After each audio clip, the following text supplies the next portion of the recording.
Oke, welcome class. Kita ketemu lagi di dalam kelas instalasi tenaga listrik. Materi kali ini kita akan membahas tentang perangkat hubung bagi atau sering disingkat dengan istilah PHB. PHB adalah materi pertama pada KD 3.1, yaitu pengenalan instalasi tenaga listrik. Kita langsung saja. Tentang definisi perangkat hubung bagi itu, kita harus mengacu kepada definisi menurut Puel. Apa definisi menurut Puel?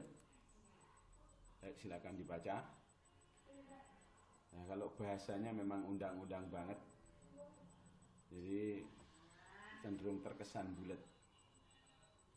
PHB adalah suatu perlengkapan untuk mengendalikan dan membagi tenaga listrik dan atau mengendalikan dan melindungi sirkuit dan pemanfaatan tenaga listrik. Banyak banget dan. Tapi ada 3 kata kunci yang bisa kita pegang di situ, yaitu perlengkapan, mengendalikan dan membagi tenaga. Jadi PHB itu adalah sebuah perlengkapan. Perlengkapan itu adalah sebuah sistem instalasi. Di dalamnya ada sistem perkabelan, ada sistem busbar rel, dan komponen-komponen instalasi listrik, serta bahan-bahan yang lain sehingga terbentuk sebuah sistem pembagi dan pengendali dari instalasi tenaga listrik. Lanjut, kita coba beri contoh-contoh yang disebut PHB yang ada di lapangan. Ini contohnya, bila nanti kamu katakanlah sedang praktek industri, menemui sebuah lemari yang di pintunya banyak komponen-komponen alat ukur, ya itulah PHB. Ini dikatakan sebagai konstruksi PHB semi terbuka. Ya, sepertinya lemari ada pintunya, tapi di belakang terlihat masih bisa diakses sistem instalasinya secara langsung oleh teknisi. Ini contoh berikutnya, konstruksi PHB lemari. Ini mungkin bisa dikatakan konstruksi yang tertutup, murni tertutup total. Jadi pengawatannya tidak terlihat dari luar. Yang terlihat hanya pintu-pintu panelnya, yang di luarnya seorang teknisi listrik bisa melihat indikasi dari sistem instalasi tenaga listrik yang sedang bekerja. Untuk yang lebih kecil mungkin PHB konstruksinya hanya berupa box panel. Jadi kotak-kotak panel kecil ini, nah biasanya ini terhubung langsung ke beban.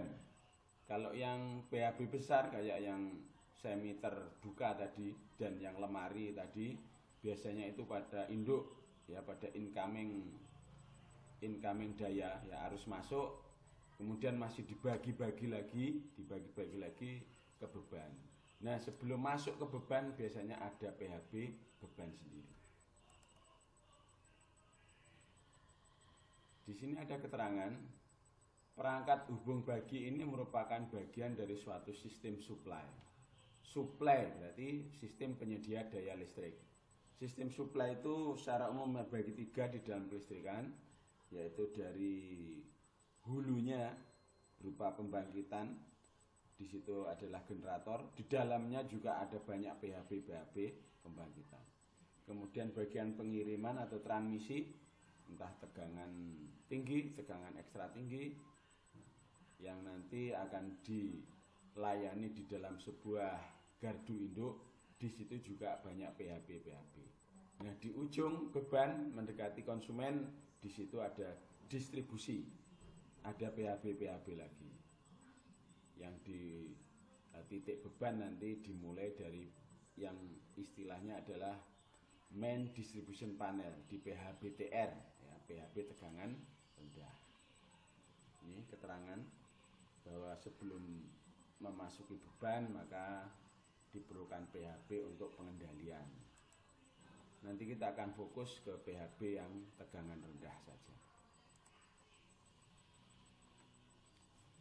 Nah, sebelum memilih PHB yang akan kita pasang pada sistem instalasi, ada 5 pertimbangan atau kategori yang dapat kita menjadi patokan sebagai seorang teknisi, yaitu tentang arus kapasitas arus dari PHB tersebut, bagaimana sistem proteksi dan instalasi dari PHB, pemasangan komponen-komponen PHB-nya itu seperti apa, apakah tetap, tidak tetap, atau sistem laci, aplikasi PHB, jadi PHB ini untuk apa, digunakan untuk apa. Yang terakhir, bentuk PHB, nah, apakah terbuka, tertutup, semi terbuka, dan sebagainya. Jadi seorang teknisi mengambil 5 pertimbangan ini untuk memilih sistem PHB yang akan dipasang pada suatu sistem instalasi tenaga listrik.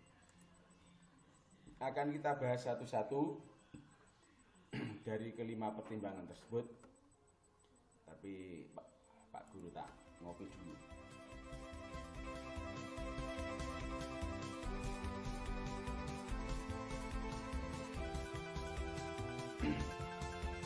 Musim corona kena sugesti tenggorokannya rasa gatal dan sakit, jadi perlu banyak minum kopi jahe. Ya, kita mulai yang pertama, pertimbangan arus atau kapasitas arus dari PHB. Di dalam PHB itu kan nanti ada banyak komponen, ada kabel, ada busbar dan sebagainya. Semuanya mengandung mempunyai rating arus. Kalau kabel dan busbar mempunyai yang namanya kuat hantar arus KHA. Ada juga kemampuan maksimal menanggung arus gangguan berupa arus hubung singkat. Ya, seperti apa? Nah itu. Arus rel atau busbar, standarnya kita pilih yang berapa? Ya, pada panel-panel induk tentu busbarnya lebih besar dengan KHA yang lebih besar. Untuk yang panel-panel kecil dekat beban maka yang lebih kecil. Harus dicari yang paling optimal, ya, paling efisien dan paling ekonomis. Rating arus saluran masuk, ini incoming daya, bisa berupa kabel. Nah, kemudian rating arus keluar, nah, setelah dibagikan nanti akan menyabang ke banyak PHB di bawahnya. Itu berapa rating arusnya. Yang terakhir, rating kemampuannya dalam menahan arus hubung singkat. Nah, besar kabelnya berapa yang bisa mampu diperkirakan hubung singkatnya berapa. Lanjut, pertimbangan tentang proteksi. Proteksi itu ada 5 pertimbangan. Maaf.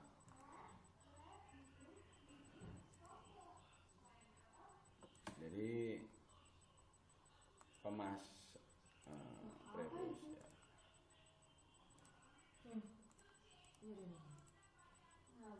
Gaya. Enggak kena. Nah, oke, maaf. Sambung. Iya, Pak. Heeh. Iki aku gawe biane, Pak. Iki lho.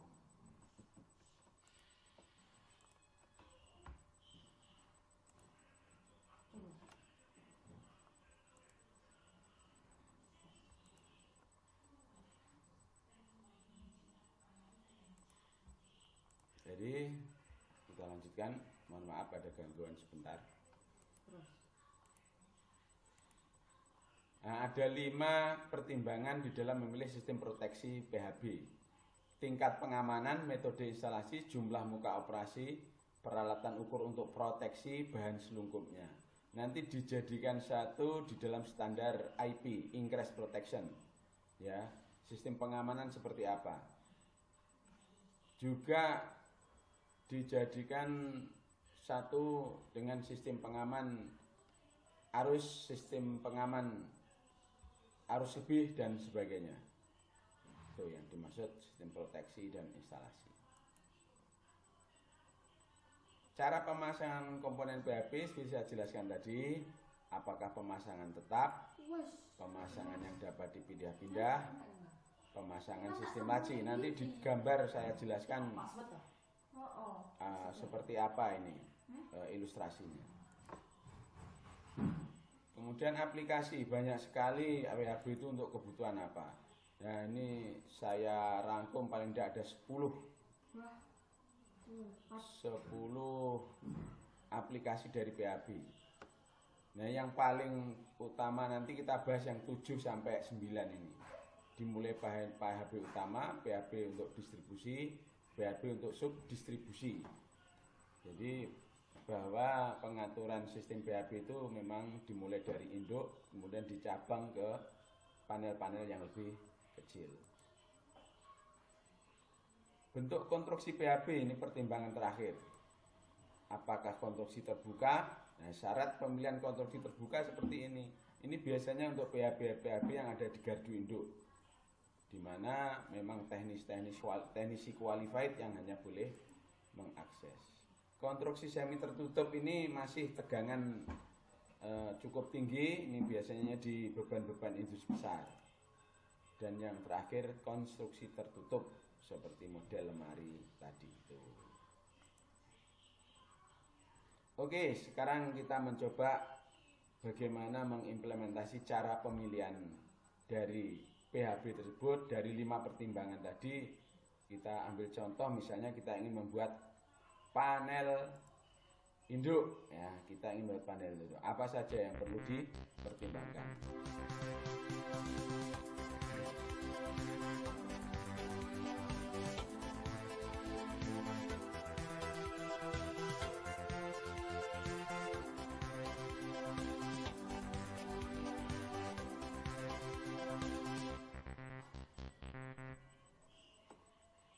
Oke, dalam membuat panel induk, rating arus yang kita pilih sampai 4000 ampere. Jadi ini minimal, berarti lebih boleh. Ban sengelungkupnya dari plat baja, tingginya 2,2 meter. Metode pemasangannya boleh tetap, boleh tidak tetap. Kemampuan menahan arus hubung singkat sampai 1706.000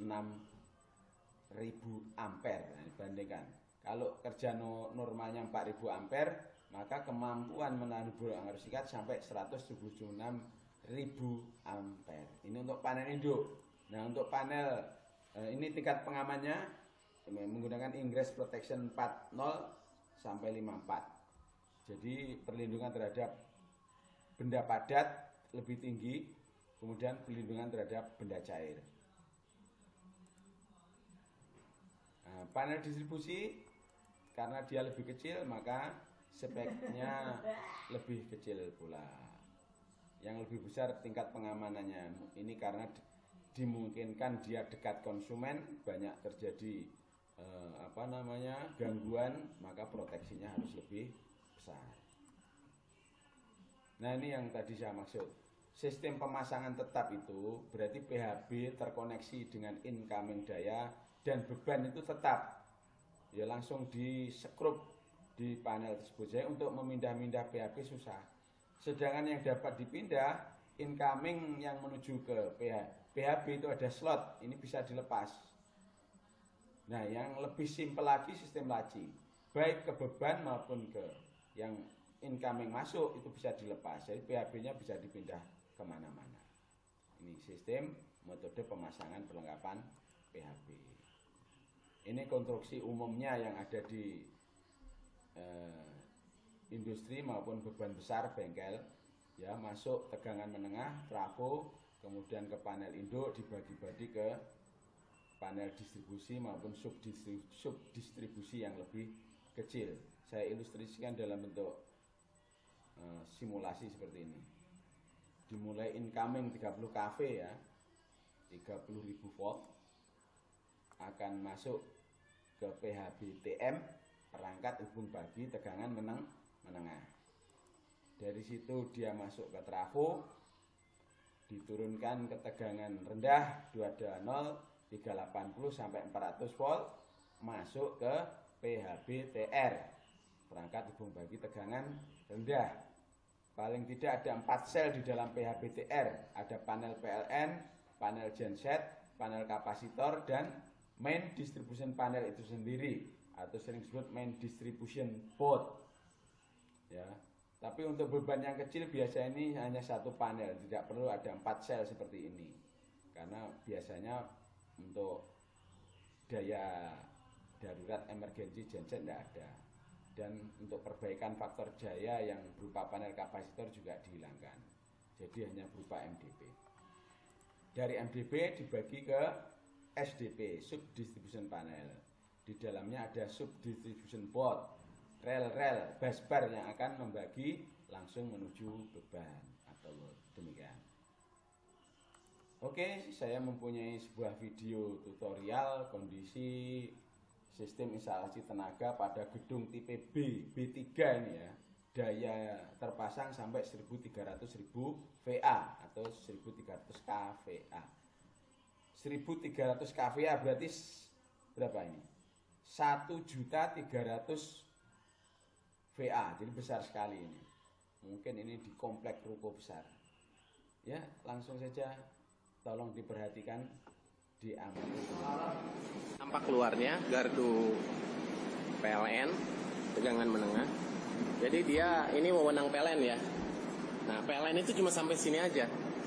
Dia tegangan menengah 20 kV, 20.000 volt. Kontrak daya kita sekitar 1.300 kVA, 1.385. Jadi ini sampai sini aja, sampai meteran. Selebihnya ini wewenang gedung. Kabel distribusinya ini kabel tegangan menengah sampai ke ruangan PUTM. Ini dia panel utama tegangan menengah ya. Jadi kita dapat listrik dari PLN itu tegangan menengah 20.000 volt.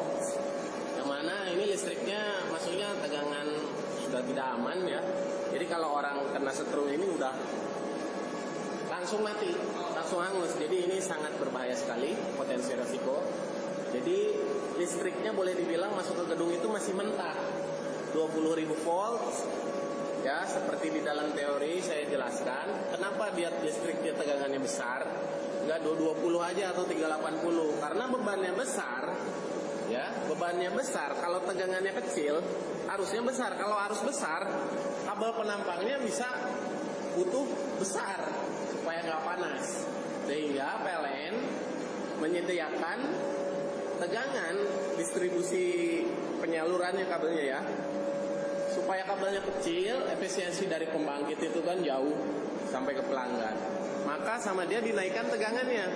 Kalau bebannya besar dalam ribuan kVA, tegangannya besar dalam puluhan ribu, maka perbandingannya harusnya kecil. Kalau harus kecil 60 ampere, 40 ampere, 30 ampere, dia kabelnya cukup kecil seperti ini. Ini kabelnya jenis N2X SCBY 3 kali 110 atau 120 ini. Jadi dia aman, kabelnya kecil, ya, efisiensi. Nah, ini panel utama tegangan menengah, switchgear. Kalau lebih singkatnya ini saklar. Nah, cuma saklar tegangan menengah gitu. Bekerja dengan sistem UAS, load break switch ya, ini di dalamnya ada fuse-nya juga, fuse TM. Nah, kita bisa lihat di sini. Ya. Ampernya cuma 9 koma ya, kecil. Karena tegangannya besar. Nah, ini PUTM kubikal switchgear ini adalah milik gedung yang harus disediakan oleh gedung.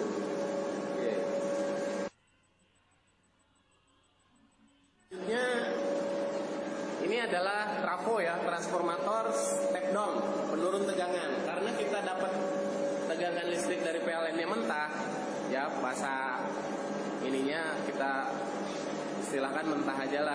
Jadi nggak bisa digunakan langsung ke pelanggan kan, tegangan 20.000 volt.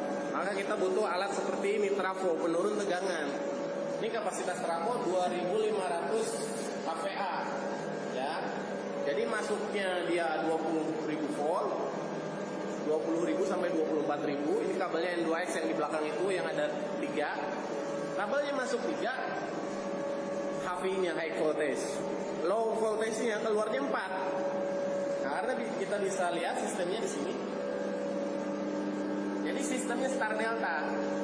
Kalau delta itu kan dia sistemnya fast to pass. Kalau star itu kan kalau misalkan gulungannya dikopel dia bakal menjadi 0. Makanya simsalabim abrakadabra. Dari PLN 3 kabel ke luarnya low voltage-nya, keluarnya jadi ada nolnya. Nah, itu hubungannya delta yang HV-nya. Yang LV-nya star dia. Gulungannya star. Maka keluar 0 gitu kan. Nah, ini trafo kering ya. Jadi dia milik gedung. Ini mutlak. Kalau pelanggan B3 golongan bisnis harus ada ini. Harus ada trafonya.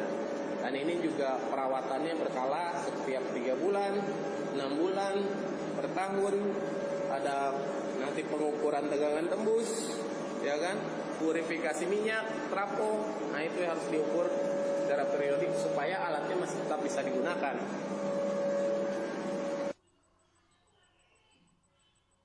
Selanjutnya ini adalah panel utama tegangan rendah. Di sini adalah incoming PLN datang, tapi ini udah masuk dari sisi gedung ya. Setelah dari trafo tadi, nah, isinya akan ada seperti ini, panel coupler, kontrol, ada sensor-sensor, under voltage strip, ada time delay pada saat PLN mati atau recover, dia akan mendelay sekitar di sini ada berapa detik, 1 detik. Ini motorized ACB, automatic circuit breaker, secara otomatis. Nah, ini koplingnya di bawah puspat. Jadi ini listrik udah tegangan rendah ya, udah TR. Jadi 1 pas 220, 3 pasnya 380 sampai 400 volt. Ini aset gedung, milik gedung ya, milik bangunan gedung Penas Besar. Termasuk yang tadi kapasitor bank juga. Nah, yang berikutnya ini adalah incoming genset ya. Panel ini panel kontrol. Isinya sama dengan incoming PLN. Jadi dia ada automatic circuit breaker, busbar. Nah, busbar ini satu baris dengan PLN ya. Ini beban bawah. Ini yang incoming genset dari atas. Ini beban. Jadi dia bawahnya sharing. Kalau PLN sedang masuk, nggak mungkin genset masuk karena ada interlock secara mekanik, secara elektrik juga.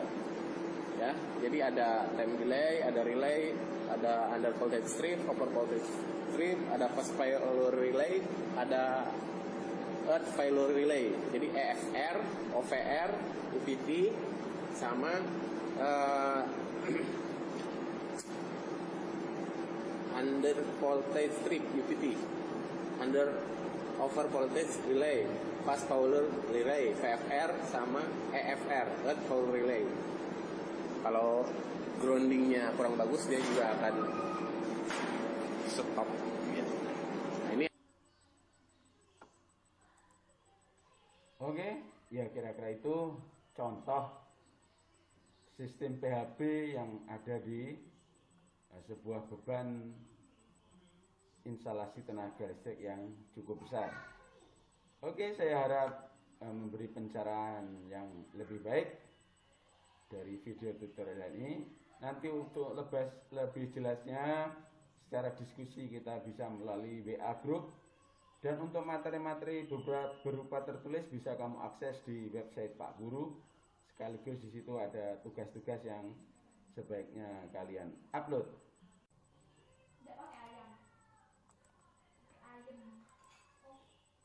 Oke, terima kasih atas perhatiannya. Pesan saya, tetap jaga kesehatan dan tetap semangat. Selamat siang.